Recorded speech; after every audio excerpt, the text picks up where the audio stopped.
Hello friends, आज के इस वीडियो में हम बीपीएससी टीआरई 3 में पूछे गए इतिहास के उस सवाल को देखेंगे जो क्लास 6 to 8 के टीचर के लिए पूछा गया था। तो हम चलिए बिना देरी किए हम सवाल की तरफ चलते हैं।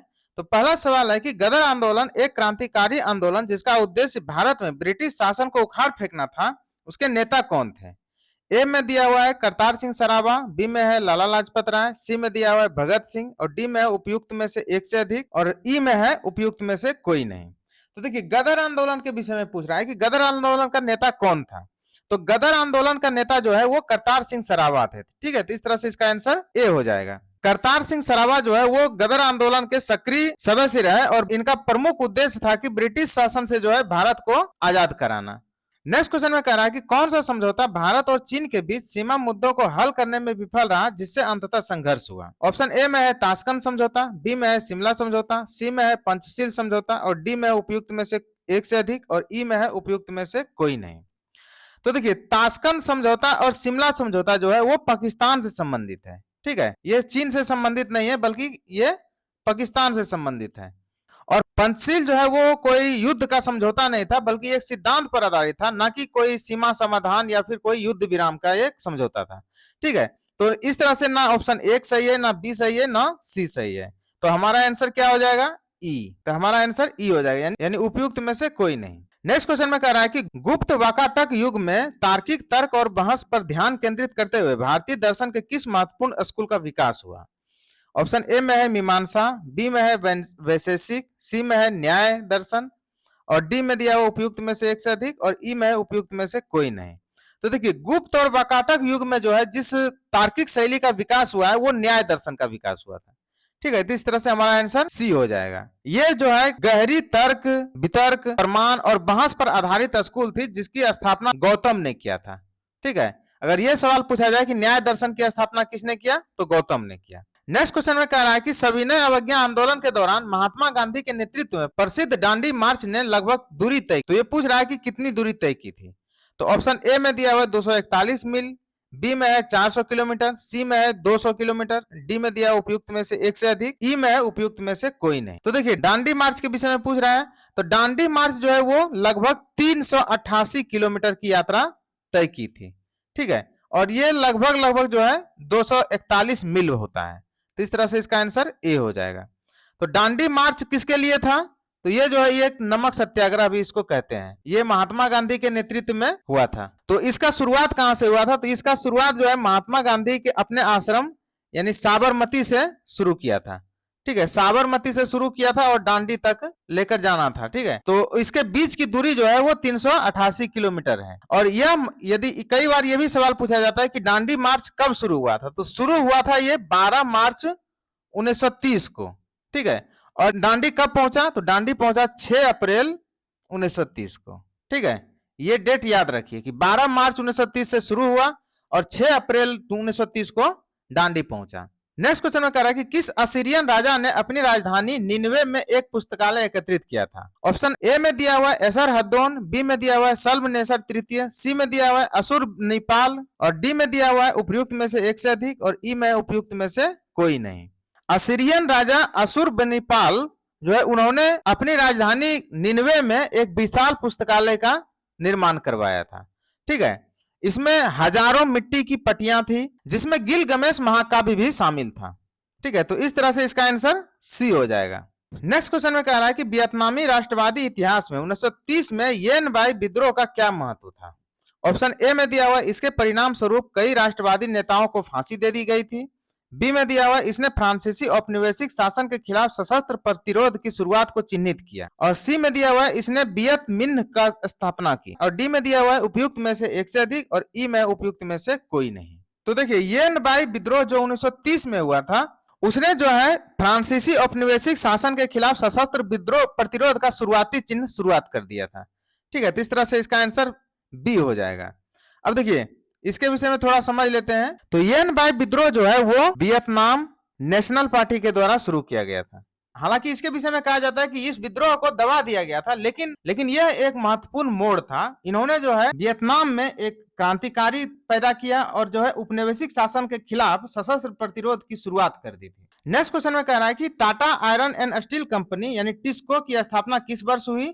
जिससे यह भारत में पहली बड़े पैमाने पर स्टील उत्पादक बन गई। ऑप्शन ए में दिया हुआ है 1907, बी में दिया हुआ है 1875, सी में 1857, डी में दिया हुआ है उपयुक्त में से एक से अधिक, और ई में है उपयुक्त में से कोई नहीं। तो देखिए, Tata iron steel and company यानी टिस्को की स्थापना जो है वो 1907 में हुआ था। ठीक है, इसका स्थापना किसके द्वारा किया गया था? तो जमशेद जी टाटा के द्वारा। यह भारत पर पहली बड़े पैमाने की स्टील उत्पादक जो है प्लांट बना था। ठीक है, नेक्स्ट क्वेश्चन में कह रहा है कि प्रथम विश्व युद्ध ने भारत के व्यापार संतुलन को कैसे प्रभावित किया? ऑप्शन ए में दिया हुआ है इसका भारत के व्यापार संतुलन पर कोई महत्वपूर्ण प्रभाव नहीं पड़ा। बी में है निर्यात में कमी के कारण व्यापार में घाटा हुआ। सी में दिया हुआ है कि इससे निर्यात में वृद्धि के कारण व्यापार में अधिशेष हुआ। और डी में दिया हुआ उपयुक्त में से एक से अधिक, और ई में है उपयुक्त में से कोई नहीं। तो देखिए, प्रथम विश्व युद्ध के दौरान जो है भारतीय व्यापार पूरी तरह से प्रभावित हुआ, क्योंकि इसमें जो है निर्यात में कमी आई और जिसके कारण व्यापार में घाटा हुआ। ठीक है, तो इस तरह से हमारा आंसर बी हो जाएगा। इस विषय में प्रथम विश्व युद्ध के दौरान जो है क्या हुआ था कि शिपिंग मार्ग में जो है वो काफी व्यवधान आया था। ठीक है, शिपिंग व्यवधान के कारण हमारा व्यापारिक रास्ता जो है वो पूरी तरह से प्रतिरोध हो गया था और मांग में बदलाव हुआ था, जिसके कारण भारत में निर्यात की कमी आई और व्यापार घाटा बढ़ा है। ठीक है, तो इस तरह से इसका आंसर बी हो जाएगा। नेक्स्ट क्वेश्चन में कह रहा है कि स्टेलिनग्राद की लड़ाई द्वितीय विश्व युद्ध में एक महत्वपूर्ण मोड़ किन दो देशों के बीच हुई थी? ऑप्शन ए में है इटली और फ्रांस, बी में दिया हुआ संयुक्त राज्य अमेरिका और जापान, सी में है जर्मनी और सोवियत संघ, डी में है उपयुक्त में से एक से अधिक, और ई में है उपयुक्त में से कोई नहीं। तो देखिए, स्टेलिनग्राद की लड़ाई जो है वो जर्मनी और सोवियत संघ के बीच में हुआ था। ठीक है, तो हमारा आंसर सी हो जाएगा। हालांकि ये लड़ाई कब हुआ था, अगर ये सवाल कहीं पूछ दिया जाए तो ये 1942 से 43 के बीच में हुआ था। ठीक है, इसमें एक तरफ जर्मनी थे और दूसरे तरफ सोवियत संघ थे, और यही लड़ाई जो है द्वितीय विश्व युद्ध का महत्वपूर्ण मोड़ था। ठीक है, नेक्स्ट क्वेश्चन में कह रहा है कि क्राउन शासन के तहत भारत का पहला वायसराय और गवर्नर जनरल कौन था? ऑप्शन ए में दिया हुआ है लॉर्ड डलहौजी, बी में है लॉर्ड कैनिंग, सी में है लॉर्ड मिंटो, और डी में दिया उपयुक्त में से एक से अधिक, और ई में है उपयुक्त में से कोई नहीं। तो देखिए, क्राउन शासन के तहत भारत का पहला वायसराय कौन था, इसके विषय में यहाँ पूछ रहा है। तो आपको पता है कि क्राउन शासन कब हुआ था? जब 1857 की क्रांति हो गई थी, तो इसके बाद जो है 1858 के अधिनियम के तहत जो है भारत का पूरी शक्ति जो है वो ब्रिटिश क्राउन ने ले लिया। तो इसी के तहत जो है जो पहले भारत का गवर्नर जनरल होता था, अब वो भारत वायसराय बन के रह गया। तो सवाल यही कह रहा है कि पहला वायसराय और गवर्नर जनरल कौन था? तो वो लॉर्ड कैनिंग थे। ठीक है, क्योंकि इसी के समय में 1857 का विद्रोह हुआ था, जो बाद में उसके बाद जब विद्रोह समाप्त हुआ तो उसके बाद 1858 का अधिनियम लाया गया, और उसी के बाद जो है लॉर्ड कैनिंग जो है क्राउन के शासन के तहत भारत के पहले वायसराय और गवर्नर जनरल बने। ठीक है, तो इस तरह से इसका आंसर बी हो जाएगा। नेक्स्ट क्वेश्चन में कह रहा है कि 7वीं शताब्दी ईस्वी के दौरान भारत का कौन शासक था जो बौद्ध धर्म के संरक्षक और सांस्कृतिक गतिविधियों के समर्थन के लिए जाना जाता था? ऑप्शन ए में दिया हुआ है हर्ष, बी में दिया हुआ अशोक महान, सी में है चंद्रगुप्त मौर्य, डी में है उपयुक्त में से एक से अधिक, और ई में उपयुक्त में से कोई नहीं। तो देखिए, यहाँ सवाल कह रहा है कि 7वीं शताब्दी ईस्वी के दौरान, तो 7वीं शताब्दी ईस्वी के दौरान जो बौद्ध धर्म के संरक्षक और सांस्कृतिक गतिविधियों के समर्थन के लिए जो जाने जाते थे वो सम्राट हर्ष थे। इसका शासनकाल जो है वो 606 ईस्वी से लेकर 647 ईस्वी तक माना जाता है। ठीक है, ये बौद्ध धर्म के संरक्षक भी थे और सांस्कृतिक गतिविधि के समर्थन के लिए इनको विशेष रूप से जाना जाता है। नेक्स्ट क्वेश्चन में कह रहा है कि मुला, मस्कत और बोलन क्या है? ऑप्शन ए में है पर्वतीय दर्रे, बी में है कश्मीर के शहर, सी में दिया हुआ है पर्वत चोटियां, और डी में है उपयुक्त में से एक से अधिक, और ई में है उपयुक्त में से कोई नहीं। तो देखिए, मुला, मस्कत और बोलन ये तीनों जो है वो पर्वतीय दर्रे हैं। ठीक है, ये तीनों कहाँ स्थित है? ये पाकिस्तान में स्थित है। पाकिस्तान में स्थित पर्वतीय दर्रे हैं। ठीक है, ये ऐतिहासिक रूप से व्यापार और सैन्य मार्ग के लिए प्रचलित रहा है। ठीक है, तो याद रखिएगा, मुला, मस्कत और बोलन ये तीनों दर्रा कहाँ है? पाकिस्तान में। और किस लिए जाना जाता था? तो व्यापार मार्ग के लिए और सैन्य मार्ग के लिए। नेक्स्ट क्वेश्चन में कह रहा है कि 1940 के दशक के दौरान बंगाल में तेभांगा आंदोलन की ने मांग की। ऑप्शन ए में है भूमिहीन किसानों के बीच अधिशेष भूमि का पुनर्वितरण, बी में दिया हुआ है जमींदारी प्रथा का पूर्ण उन्मूलन, सी में है फसल का 1/3 हिस्सा बटाईदारों को दिया जाए, और डी में दिया है उपयुक्त में से एक से अधिक, और ई में है उपयुक्त में से कोई नहीं। तो देखिए, क्या कह रहा है कि जो 1940 के दशक में बंगाल में तेभांगा आंदोलन हुआ था, उसका प्रमुख मांग क्या था? तो उसका प्रमुख मांग था फसल का 1/3 हिस्सा बटाईदारों को दिया जाए। ठीक है, तो इस तरह से इसका आंसर सी हो जाएगा। नेक्स्ट क्वेश्चन में कह रहा है कि हिटलर की आत्मकथा जिसमें जर्मनी के लिए उसकी राजनीतिक विचारधारा और भविष्य की योजना को रेखांकित किया गया है का शीर्षक क्या है? ऑप्शन ए में है कम्युनिस्ट घोषणा पत्र, बी में है दास कैपिटल, सी में है मेन कैंप और डी में दिया है उपयुक्त में से एक से अधिक और ई में है उपयुक्त में से कोई नहीं। तो देखिए यहाँ पूछ क्या रहा है कि हिटलर की आत्मकथा का नाम पूछ रहा है। तो हिटलर की आत्मकथा का नाम है मेन कैंप। इसका हिंदी मतलब होता है मेरा संघर्ष। ठीक है, हिटलर की आत्मकथा का नाम क्या है? मेन कैंप या मेरा संघर्ष। ठीक है, दास कैपिटल का लेखक कौन है? तो ये कार्ल मार्क्स है। ठीक है, इसको याद कर लीजिए, कई बार पूछा गया है कि दास कैपिटल का लेखक कौन है, तो कार्ल मार्क्स है। मेन कैंप में ही हिटलर की आत्मकथा, उसके जर्मनी के लिए उनकी राजनीतिक विचारधारा क्या थी और जर्मनी के भविष्य की योजना को वो किस रूप में देखते थे, इस सब का चर्चा किया गया है। ठीक है, तो इस तरह से इसका आंसर सी हो जाएगा। नेक्स्ट क्वेश्चन में कह रहा है कि किस हड़प्पा स्थल पर हमें जुते हुए खेत के साक्ष्य मिलते हैं?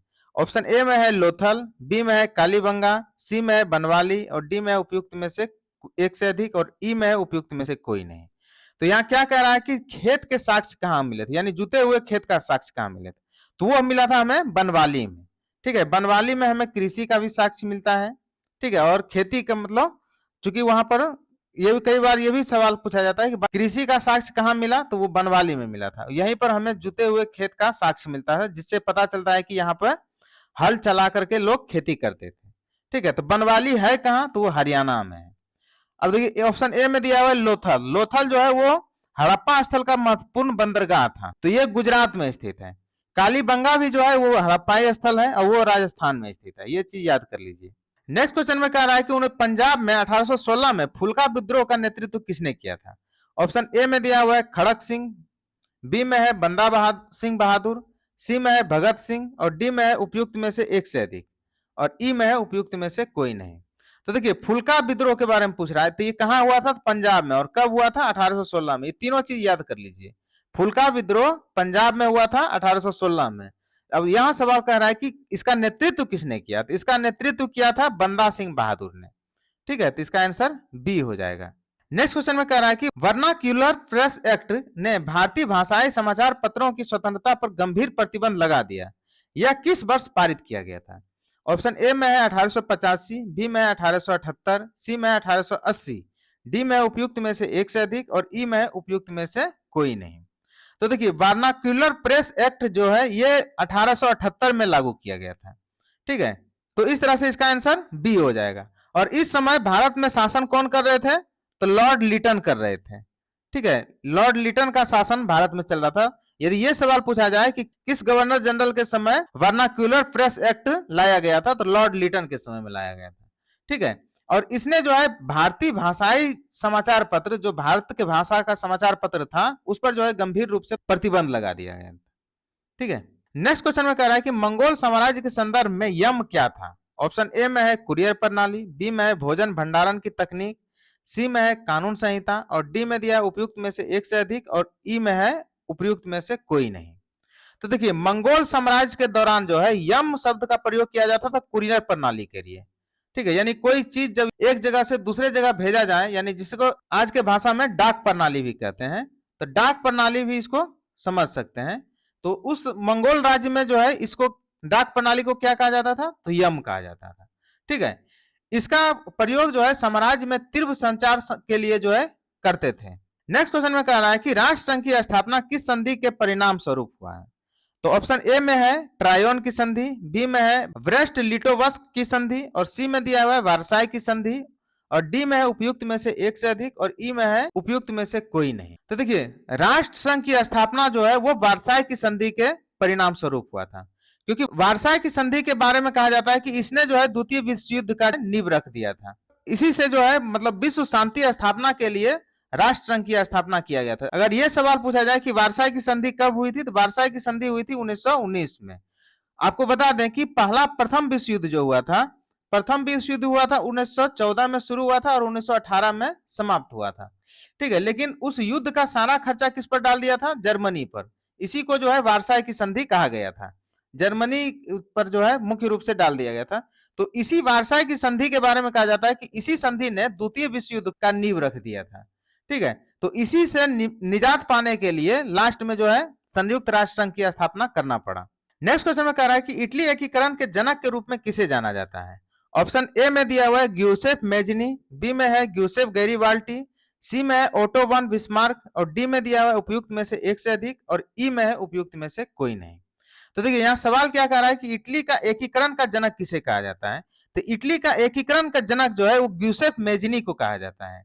ठीक है, इन्होंने जो है यंग इटली की स्थापना की थी। इसका प्रसिद्ध कथन है कि यदि राष्ट्र में क्रांति लानी हो तो राष्ट्र का नेतृत्व नवयुवकों के हाथ में सौंप दो।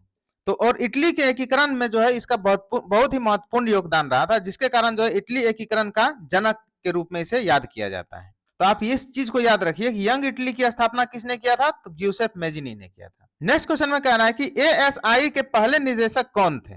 ऑप्शन ए में दिया हुआ है आर.डी. बनर्जी, बी में दिया हुआ है जॉन मार्शल, सी में है अलेक्जेंडर कनिंघम और डी में है उपयुक्त में से एक से अधिक और ई में है उपयुक्त में से कोई नहीं।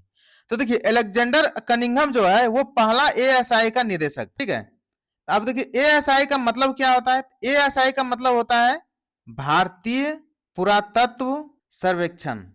तो एएसआई का मतलब क्या होता है? भारतीय पुरातत्व सर्वेक्षण। इसका पहला निदेशक कौन थे? तो पहला निदेशक थे अलेक्जेंडर कनिंघम। ठीक है, इसीलिए जो है इसको अलेक्जेंडर कनिंघम को जो है वो भारतीय पुरातत्व का पिता कहा जाता है। किसको कहा जाता है? अलेक्जेंडर कनिंघम को। नेक्स्ट क्वेश्चन में कह रहा है कि ऑस्ट्रेलिया में किस नीति के कारण आदिवासी बच्चे को उसके परिवारों से व्यवस्थित रूप से निकाला गया?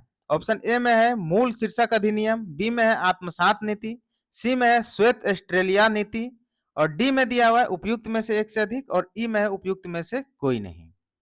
तो देखिए ऑस्ट्रेलिया में जो है वो आत्मसात नीति के अंतर्गत जो है आदिवासी बच्चों को परिवार से जबरन अलग किया गया। ठीक है, तो इस तरह से इसका आंसर बी हो जाएगा और इसी को जो है अस्टोलन जनरेशन कहा गया है, अस्टोलन जनरेशन। नेक्स्ट क्वेश्चन में कह रहा है कि किस घटना ने खिलाफत आंदोलन के लिए उत्प्रेरक का काम किया है? ऑप्शन ए में है वार्साई की संधि, बी में है बंगाल विभाजन, सी में दिया हुआ जलियांवाला बाग हत्याकांड और डी में दिया हुआ उपयुक्त में से एक से अधिक और ई में है उपयुक्त में से कोई नहीं। तो देखिए खिलाफत आंदोलन कब हुआ था? 1920 में। ठीक है, लेकिन इससे पहले ही हुआ था, जस्ट पहले हुआ था जलियांवाला बाग हत्याकांड, ये 1919 में हुआ था। ठीक है, तो इस तरह से जो सवाल कह रहा है कि खिलाफत आंदोलन के लिए उत्प्रेरक का काम कौन किया, तो वो जलियांवाला बाग हत्याकांड ने किया था। क्योंकि जलियांवाला बाग हत्याकांड जब हुआ था तो पूरा देश में लगभग सभी जाति के और सभी धर्म के लोग जो है वो अंग्रेजों के खिलाफ जो है वो आक्रोशित थे। तो इसी के दौरान जो है खिलाफत आंदोलन को जो है भी बल मिला और वो अपने मुकाम में वो कामयाब हो पाए। नेक्स्ट क्वेश्चन में कह रहा है कि 1916 के लखनऊ सत्र के दौरान भारतीय राष्ट्रीय कांग्रेस के अध्यक्ष कौन थे, जहां कांग्रेस और लीग समझौते पर हस्ताक्षर किए गए थे? ऑप्शन ए में है अंबिका चरण मजूमदार, बी में है बाल गंगाधर तिलक, सी में है एनी बेसेंट और डी में है उपयुक्त में से एक से अधिक और ई में है उपयुक्त में से कोई नहीं। तो देखिए 1916 के लखनऊ में जो है कांग्रेस का अधिवेशन जो हुआ था उसके अध्यक्ष थे अंबिका चरण मजूमदार। ठीक है, और इसी के दौरान जो है और इसी अधिवेशन में पहली बार कांग्रेस और मुस्लिम लीग, यानी उसे कहा जाता है कि हिंदू और मुस्लिम लीग के बीच में जो है वो समझौता हुआ था। ठीक है, तो ये काफी महत्वपूर्ण अधिवेशन रहा था। ये कई बार सवाल पूछा गया है अनेक एग्जाम में कि लखनऊ अधिवेशन में जो है वो कांग्रेस और मुस्लिम लीग के बीच में पहली बार समझौता हुआ था। ठीक है, तो इसके अध्यक्ष कौन थे? तो अंबिका चरण मजूमदार। ठीक है, इस चीज को याद कर लीजिए, तो इसका आंसर ए हो जाएगा। नेक्स्ट क्वेश्चन में कह रहा है कि ताना भगत आंदोलन ब्रिटिश शासन के खिलाफ एक अहिंसक आंदोलन किस भारतीय राज्य के आदिवासी समुदाय के बीच उत्पन्न हुआ था? ऑप्शन ए में है उत्तर प्रदेश, बी में है केरल, सी में है झारखंड और डी में उपयुक्त में से एक से अधिक और ई में है उपयुक्त में से कोई नहीं। तो देखिए ताना भगत आंदोलन जो है वो झारखंड के छोटा नागपुर में हुआ था। ठीक है, तो इस तरह से इसका आंसर सी हो जाएगा। और छोटा नागपुर में भी एक गांव पड़ता है ओराव, यहीं के आदिवासियों ने इस आंदोलन को जो है आगे बढ़ाया। अगर ये सवाल पूछा जाए कि इस आंदोलन यानी ताना भगत आंदोलन का नेतृत्वकर्ता कौन थे, तो वो थे जतरा भगत। जतरा भगत ने इस आंदोलन का नेतृत्व किया था। ठीक है, ये पूरी तरह से अहिंसक आंदोलन था और सुधारवादी आंदोलन था। ठीक है, आप इसमें कंफ्यूज नहीं हो, ये किसी प्रकार का हिंसा या मार काट में विश्वास नहीं करते थे, ये अहिंसा में विश्वास करते थे और इन्होंने सुधारवादी आंदोलन के रूप में इन्होंने अपना आंदोलन चलाया था।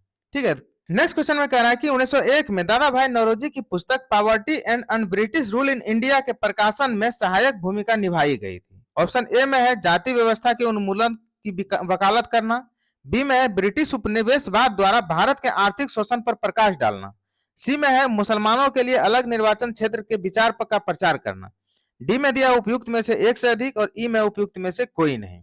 तो देखिए सवाल को पहले हम लोग समझेंगे कि सवाल क्या कह रहा है कि 1901 में जो दादा भाई नौरोजी की पुस्तक थी, पुस्तक का नाम क्या था, poverty and British rule in India. तो इसमें जो है किस चीज पर ज्यादा फोकस किया गया था, तो इस किताब में जो है इस बात पर फोकस किया गया था कि ब्रिटिश उपनिवेशवाद जो है द्वारा जो है भारत का किस प्रकार से आर्थिक शोषण हो रहा है। तो यानी इसी बात पर जो है वो ज्यादा प्रकाश डाला गया था। तो इस तरह से हमारा आंसर बी हो जाएगा। तो देखिए इसमें कई सवाल मिल रहा है आपको, कई जगह ऐसा सवाल भी मिल जाएगा कि ये पूछा जाएगा कि poverty and British rule in India का लेखक कौन है, तो वो हो जाएगा दादा भाई नौरोजी। दादा भाई नौरोजी जो है वो पहले भारतीय ब्रिटिश कॉमन हाउस में जो है चुने जाने वाले सांसद। ठीक है, नेक्स्ट क्वेश्चन में कह रहा है कि रॉयल इंडियन नेवी विद्रोह जिसे बॉम्बे विद्रोह के नाम से भी जाना जाता है किस वर्ष हुआ था। ऑप्शन ए में दिया हुआ है 1946, बी में दिया हुआ है 1942, सी में है 1930 और डी में उपयुक्त में से एक से अधिक और ई में उपयुक्त में से कोई नहीं। तो देखिए रॉयल इंडियन नेवी विद्रोह जिसे बॉम्बे विद्रोह कहा जाता है यह हुआ था 1946 में।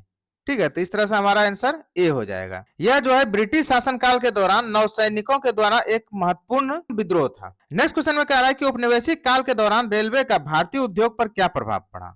ऑप्शन ए में है दूर दराज के क्षेत्रों में उद्यमिता को प्रोत्साहित किया गया, बी में है आयात को बढ़ावा देकर औद्योगिक विकास में बाधा डाली गई, सी में है सस्ता परिवहन प्रदान करके औद्योगिक विकास को बढ़ावा दिया गया और डी में दिया उपयुक्त में से एक से अधिक और ई में उपयुक्त में से कोई नहीं।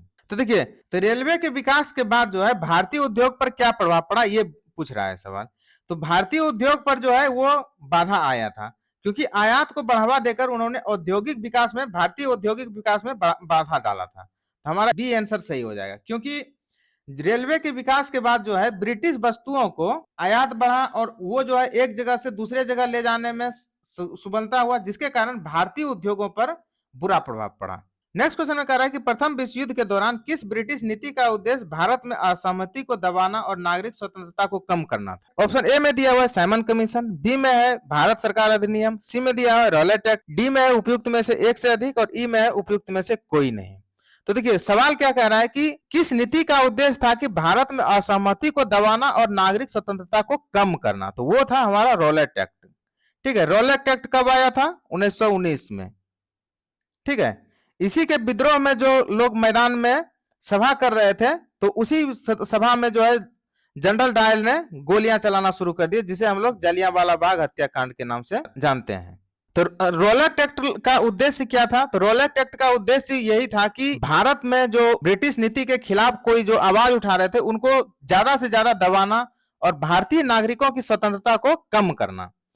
और इसी का रॉलेट एक्ट के विषय में ही कहा जाता है कि बिना अपील, बिना दलील और बिना वकील का जो है कानून था, यानी किसी को अगर पकड़ लिया तो ना वो अपने लिए वकील रख सकते हैं, ना अपना उसका कोई दलील सुना जाता था और ना ही उसे कोई अपील करने का मौका मिलता था। नेक्स्ट क्वेश्चन में कह रहा है कि किस घटना से राष्ट्र संघ के प्रभाव और अधिकार में गिरावट की शुरुआत हुई।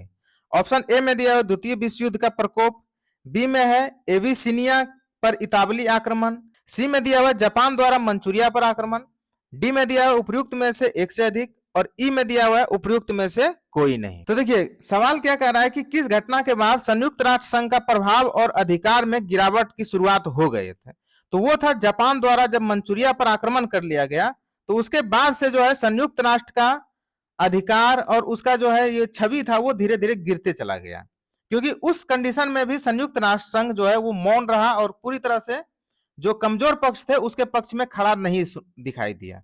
ठीक है, जिसके कारण जो है इसका प्रभाव और अधिकार जो में गिरावट आना शुरू हो गया क्योंकि संयुक्त राष्ट्र संघ का स्थापना ही इसी उद्देश्य से हुआ था कि अब कोई देश दूसरे देश पर आक्रमण नहीं करेगा, हर एक देश एक दूसरे की संप्रभुता की रक्षा करेगा। लेकिन जब 1931 में जापान के द्वारा मंचूरिया पर आक्रमण हुआ तो ये जो भ्रम बना हुआ था वो टूट गया और धीरे धीरे इसके अधिकार पर, इसके छवि पर जो है गिरावट आना शुरू हो गया। किसके? संयुक्त राष्ट्र संघ के। नेक्स्ट क्वेश्चन में कह रहा है कि मगध की राजधानी राजगीर का प्राकृत नाम क्या था। ऑप्शन ए में है राजगृह, बी में है गृहराज, सी में दिया है पाटलिपुत्र, डी में है उपयुक्त में से एक से अधिक और ई में है उपयुक्त में से कोई नहीं। तो देखिए सवाल क्या कह रहा है कि मगध की राजधानी जो राजगीर अभी है उसका पुराना नाम क्या था? राजगीर का पुराना नाम राजगृह था। ठीक है, तो इस तरह से हमारा आंसर ए हो जाएगा। पाटलिपुत्रा को जो है वर्तमान में पटना जो है उसी को पहले हम लोग पाटलिपुत्र कहते थे।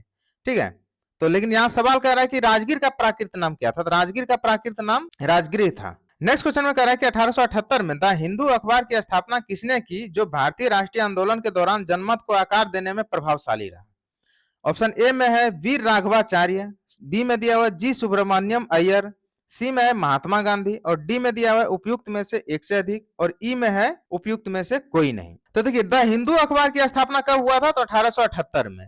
लेकिन सवाल क्या कह रहा है कि इसकी स्थापना में किनका किनका योगदान? ठीक है, तो इसमें इसकी स्थापना में वी राघवाचार्य का भी योगदान था और जी सुब्रमण्यम अय्यर का भी योगदान था। ठीक है, तो इस तरह से हमारा आंसर ए और बी दोनों हो रहा है।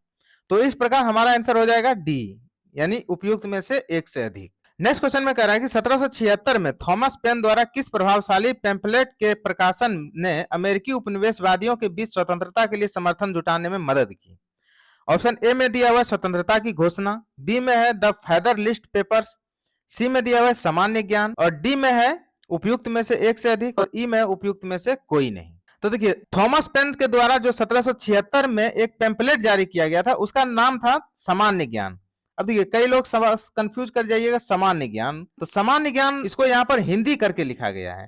ठीक है, जबकि ओरिजिनल नाम क्या था? Common sense. ठीक है, कॉमन सेंस नाम का जो है एक पैम्पलेट जारी किया गया, इसी कॉमन सेंस नामक पैम्पलेट ने अमेरिकी उपनिवेशवादियों के बीच स्वतंत्रता के लिए समर्थन जुटाने में काफी मदद की।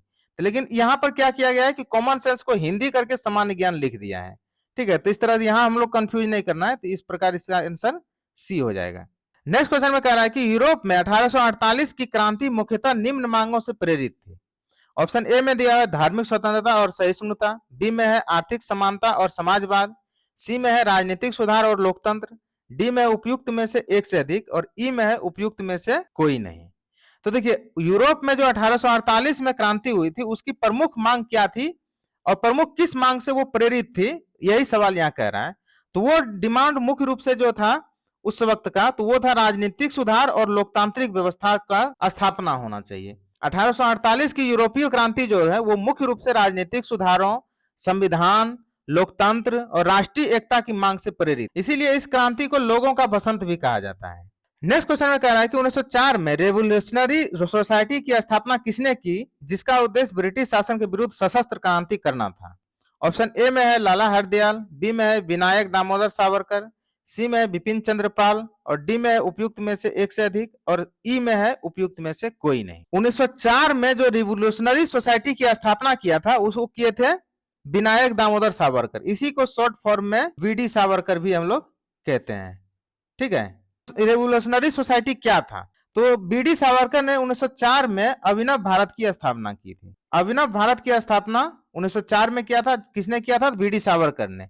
ये पूरी तरह से जो है क्रांतिकारी समाज की स्थापना इसका मुख्य उद्देश्य था। ठीक है, नेक्स्ट क्वेश्चन में कह रहा है कि 1854 का वुड डिस्पैच किससे संबंधित था? ऑप्शन ए में दिया हुआ है भारत में विश्वविद्यालय की स्थापना, बी में है आधुनिक शिक्षा, सी में है सामाजिक सुधार और डी में उपयुक्त में से एक से अधिक और ई में उपयुक्त में से कोई नहीं। तो देखिए 1854 का वुड डिस्पैच जो है वो किससे संबंधित है, सवाल कह रहा है। तो वो विश्वविद्यालय की स्थापना करने के उद्देश्य से आए थे और आधुनिक शिक्षा में सुधार के उद्देश्य से भी आए थे। ठीक है, तो इसलिए जो है ये ऑप्शन ए भी सही है इसका और ऑप्शन बी भी सही है, तो इस प्रकार इसका आंसर डी हो जाएगा। अब देखिए इससे एक सवाल और आता है, 1854 का जो वुड डिस्पैच है इसे अंग्रेजी शिक्षा का मैग्ना कार्टा कहा जाता है। नेक्स्ट क्वेश्चन में कह रहा है कि उत्तर वैदिक काल के दौरान रचित किस प्राचीन भारतीय ग्रंथ में दार्शनिक भजन और ब्रह्मांड विज्ञान और नैतिकता पर चर्चाएं शामिल है? ऑप्शन ए में है यजुर्वेद, बी में है उपनिषद, सी में है ऋग्वेद और डी में है उपयुक्त में से एक से अधिक और ई में उपयुक्त में से कोई नहीं। सवाल क्या कह रहा है कि उत्तर वैदिक काल के दौरान यानी वैदिक काल के बाद के दौरान जो रचित ग्रंथ थे जिसमें प्राचीन भारतीय ग्रंथ में दार्शनिक भजन, ब्रह्मांड विज्ञान और नैतिकता की चर्चाएं भी शामिल है, तो वो है हमारा उपनिषद। तो इस प्रकार इसका आंसर बी हो जाएगा। नेक्स्ट क्वेश्चन में कह रहा है कि भारत में पहली सूती कपड़ा मिल किस वर्ष स्थापित की गई थी? ऑप्शन ए में है 1861, बी में 1818, सी में है 1854 और डी में उपयुक्त में से एक से अधिक और ई में दिया हुआ है उपयुक्त में से कोई नहीं। तो देखिए, भारत में पहला सूती कपड़ा मिल की जो स्थापना किया गया था वो 1854 में किया गया था। अब कहाँ किया गया था ये बॉम्बे में किया गया था, जो वर्तमान में मुंबई जिसे कहते हैं। और जिस मिल की स्थापना की गई थी उस मिल का नाम क्या था, यदि ये सवाल पूछा जाए तो उस मिल का नाम था Bombay spinning and weaving company. और यहीं के बाद से भारत में औद्योगिक क्रांति की शुरुआत हो गई थी। नेक्स्ट क्वेश्चन में कह रहा है कि 1917 की क्रांति के दौरान बेलशेविकों का नारा क्या था। ऑप्शन ए में है दुनिया के मजदूर एक हो जाओ, बी में दिया हुआ है स्वतंत्रता, समानता और भाईचारा, सी में है शांति, भूमि, रोटी और डी में उपयुक्त में से एक से अधिक और ई में उपयुक्त में से कोई नहीं। तो देखिए, सवाल क्या कह रहा है कि बेलशेविकों का नारा क्या था। बेलशेविक क्रांति कब हुई थी? 1917 में। और कहाँ हुआ था? तो रूस में। ठीक है, इसका जो मुख्य नारा था वो था शांति, भूमि और रोटी। तो इसका आंसर सी हो जाएगा। दुनिया का मजदूर एक हो जाओ, ये किसका नारा था? ये सवाल कई बार पूछा गया है। तो ये नारा था कार्ल मार्क्स का। ठीक है, और स्वतंत्रता, समानता और भाईचारा जो है ये फ्रांसीसी क्रांति का प्रमुख नारा था। ठीक है, फ्रांसीसी क्रांतिकारियों का प्रमुख नारा था स्वतंत्रता, समानता और भाईचारा। और शांति, भूमि, रोटी जो है वो बेलशेविकों का नारा था जो रूस में हुआ था। ठीक है, तो ये कब हुआ था? तो 1917 में। नेक्स्ट क्वेश्चन में कह रहा है कि 19वीं सदी के अंत में वर्तमान मेघालय के गारो हिल्स क्षेत्र में ब्रिटिश अधिकारियों के खिलाफ आदिवासी विद्रोह में कौन सा आदिवासी नेता शामिल था। ऑप्शन ए में है टिकेंद्रजीत सिंह, बी में है जदुनाथ शर्मा, सी में है रानी गाय दिल्लू और डी में दिया उपयुक्त में से एक से अधिक और ई में है उपयुक्त में से कोई नहीं। तो देखिए, गारो हिल्स जो है वर्तमान में जो मेघालय के गारो हिल्स है, गारो हिल्स के विद्रोह में जो प्रमुख नेता थे वो थे सोनाराम संगमा। ठीक है, तो ना इसमें तो इस प्रकार देखते हैं कि ना ए सही है, ना बी सही है, ना सी सही है। तो इस प्रकार इसका आंसर हो जाएगा ई, उपयुक्त में से कोई नहीं, क्योंकि इसका जो प्रमुख नेता थे उसका क्या नाम था? तो सोनाराम संगमा। ठीक है, वो गारो क्षेत्र के जो है वो स्थानीय नेता थे। ठीक है, और इसी ने जो है इस क्षेत्र में ब्रिटिश अधिकारियों के खिलाफ जो है आदिवासियों को एकत्रित किया और उनके खिलाफ जो है एक विद्रोह की रणनीति तैयार की थी। ठीक है, तो ये था हमारा इतिहास का सवाल और अगले वीडियो में हम ज्योग्राफी का क्वेश्चन लेकर आएंगे।